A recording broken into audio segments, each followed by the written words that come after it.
Nous sommes dans un monde qui se dérègle, les instances du multilatéralisme fonctionnent de moins en moins bien, nous évoluons dans un monde de grande puissance avec une vraie tentation de se partager le monde. Et je crois que ce qui s'est passé durant les derniers mois ou parfois les derniers jours n'a rien enlevé à ce constat. Et donc c'est le grand risque de l'ordre international dans lequel nous vivons.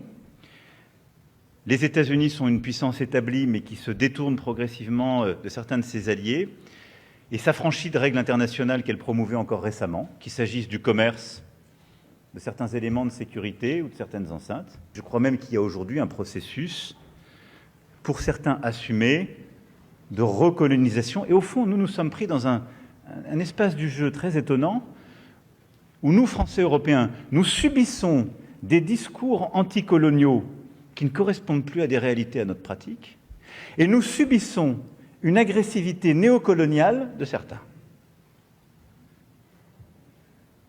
Mauvaise situation, pourrait-on dire. Je crois que si nous montrons de la constance, de la détermination et de l'action, elle peut être féconde, mais il va falloir beaucoup d'endurance. Dans ce contexte,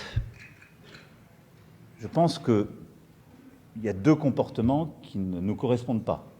C'est-à-dire, face à ceux qui voudraient voir revenir la loi du plus fort, désinhibée, les suivre bêtement, ce n'est pas notre intérêt. Ça, c'est le choix de la vassalisation heureuse, ce n'est pas le nôtre. Il ne correspond pas ni aux intérêts, ni aux valeurs de la France et de l'Europe.